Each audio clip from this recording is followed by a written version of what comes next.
Alright, so hello everyone and welcome to another playthrough. This time another game from my childhood.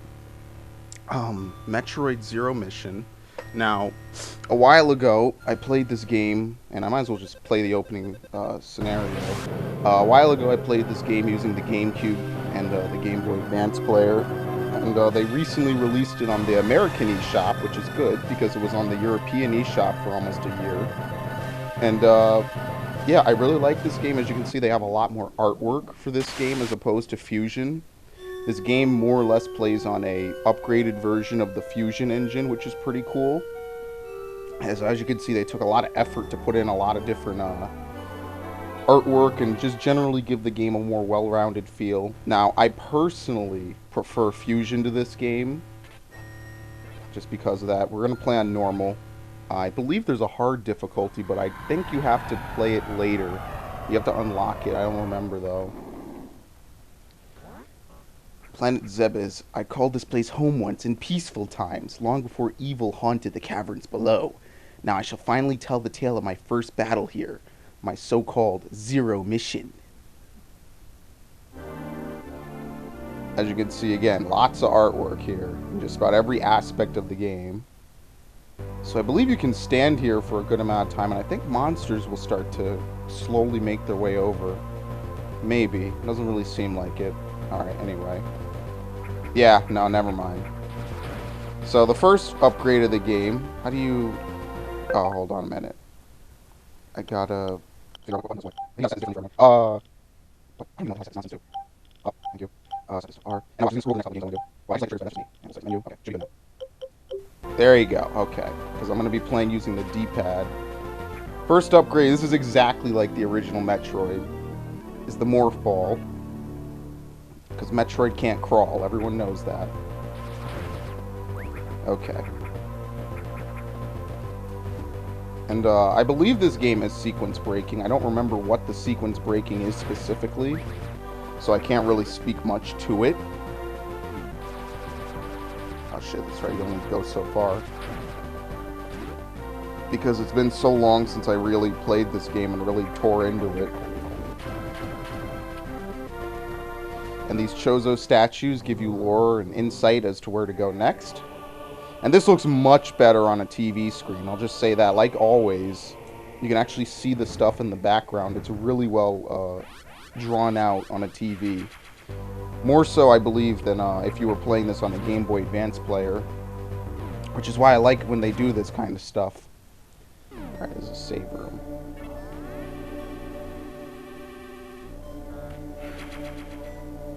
Beautiful. And, yeah, I remember playing this back in 2004. I forget if this came out before or after Metroid Prime 2 Echoes in America. But at the time, I was really, really into Metroid. And I mean, I still am, you know, don't get me wrong. Metroid is one of my favorite franchises of all time. And I played this game, you know, a fair bit. I like to play this kind of stuff like every couple of months. Fusion I play usually once a month, if not more. Depending on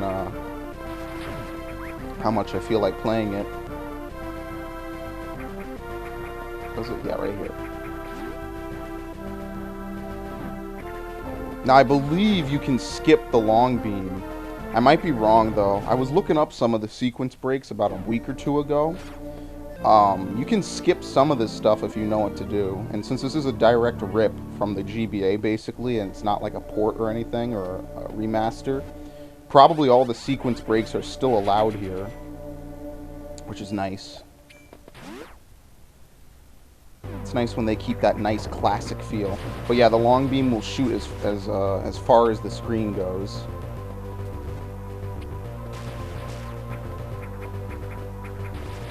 You can kill these things. I just usually choose not to. Okay, so here. Oh shit! Don't do that. Make the jump. This is the nice little touch that they added. I like this. Two stone heads of Kraid and Ridley. And my thing is that, were they always there, or what the hell is up with that? I have no clue. But it's a puzzle-based game. Shouldn't ask such silly questions. Yeah, I don't want to be caught with this guy. He does a lot of damage to you at this stage, so. But yeah, these first couple of areas I'm going to literally just fly right through. Because I know exactly what to do. But yeah, I remember at the time, Metroid Prime 2 Echoes came out for the GameCube, and I don't know, but for those of you who might not have played that game, in the American original release, the game was actually incredibly difficult when it first dropped. Well, when it first dropped, it only had one drop. But when the original version of that game, I shouldn't have gotten hit right there. Oh shit! Piece of shit. There you go. When the game first came out, it was incredibly difficult.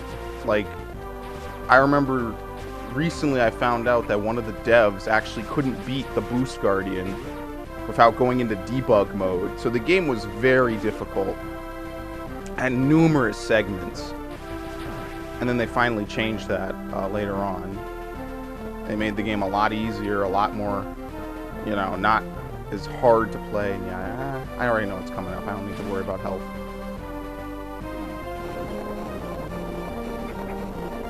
And I remember at the time I was really struggling with it because the what was it? The Spider Guardian, the Alpha Blog. It's just the game was very difficult when I was 8, or no, I must have been like 10, 9 or 10, something like that. And this was a nice, refreshing sort of a deal, you know? Nothing too complicated. Shit, yeah, he does aim himself differently. There you go. By the way, there's a chance you might not kill this boss if you mess up. He just spawns in like 3 different areas around Brinstar. So if you don't, you know, you don't have to shit yourself or anything like that. You'll be fine. And gee, not having the power grip is a lot of fun.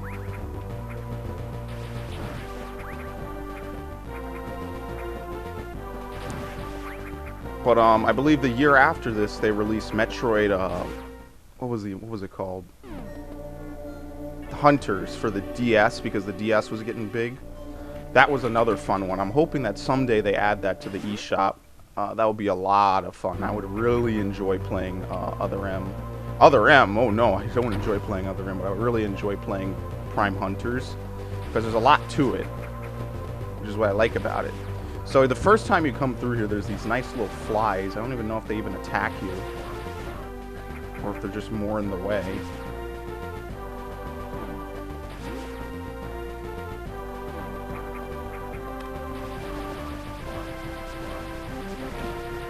Slowly slouches. It's fucking gross. But there's 2 in this room, but if you run back here, you'll find the last one. And if you don't kill this one, they constantly respawn. Alright, good. And there's a reward for doing it, obviously. Nice, juicy reward. But yeah, this game is pretty sweet. I know that How Original was playing this recently. Because he likes Metroid. How do you break this? This is all bombs, okay. We all love Metroid. As you can see, I know where a lot of these power-ups are. Now, I don't ever think I 100%ed this game. I might have. I don't remember. No, I don't think so, because there's one annoying power-up that really is not fun to try to get. But it's fine.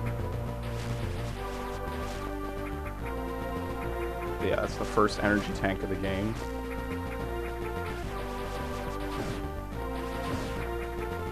Thank you. Oh! Shit! There you go.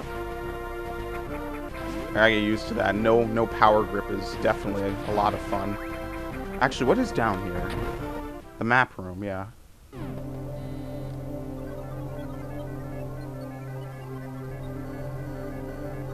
And obviously there's hidden rooms that aren't displayed on the map room.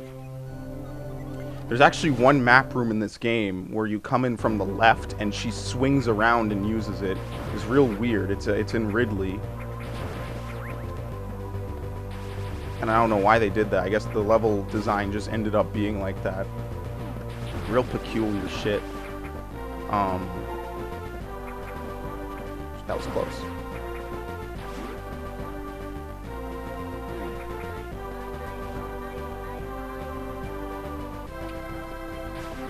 Now that I realize it, though, you might not be able to hear some of the finer sounds play out really well.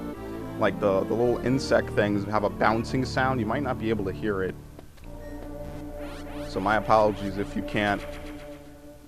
It's a little, at least it's a little low on my headset. I don't know if that's indicative of whether or not you can, or we'll see.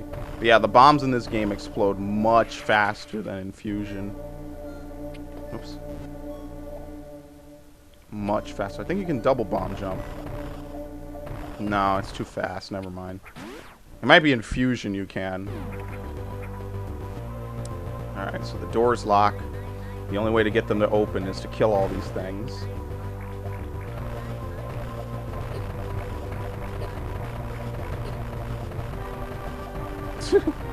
Okay. You might be able to do the Super Metroid infinite bomb jump, actually, now that I think about it. If you time it right.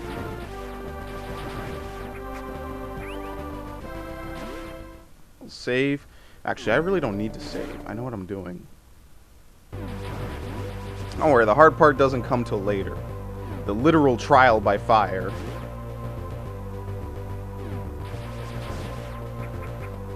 Unfortunately, there's no real fast way back to the other side of Brinstar. You gotta run along this hallway. And what was it? They had Metroid Prime Pinball. I don't like to talk about that game at all. Ah, shit. I don't like to talk about it. It was fine, it just wasn't super fine. Shit, that was close. Actually, I was playing it a while ago. It's actually not that bad. I should see if I can grab it. Grab the physical box. Basically, it was a remake of Metroid Prime using pinball shit. It was real fucking weird. I never really liked it. All right, so we're gonna go to Norfair. And I believe when you first go there, you actually cannot get there. It's real interesting the way that they do this part of the game. I remember getting stumped here for a little bit as a kid.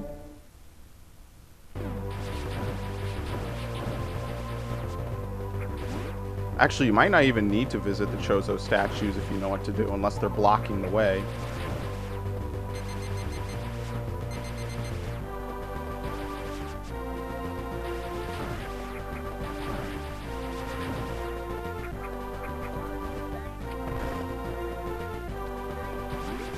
Fuck off.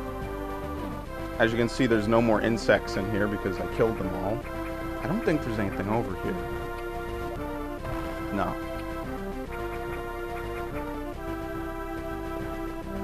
But if you didn't kill them all using the bombs, they come back. Okay, now this room you can actually do a lot later. But you gotta be really quick about this. Alright, sorry about that. But yeah, if you know what you're doing, you don't have to wait till you get later stuff to get this. You just drop off. Whoops. There you go. And you can get it just by jumping off here.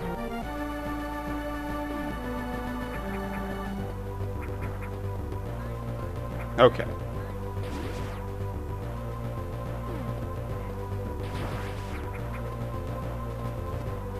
What games I would really like to see are the Oracle games for Zelda on the Wii U. They're on the 3DS, which I'm a little I do have them, but I'm a little annoyed they're not on Wii U. That would be real fun because those are some pretty good puzzle games. I know that Ages, I think, is focused more on combat. No, Seasons is focused more on combat, while Ages is more focused on puzzles. The only thing that those games really need is someone to kind of give you a hint as to what to do next, which is what they usually put in Zelda games now anyway. Which is fun. But I do remember those games stumping me a lot. They're good games, though. Good games.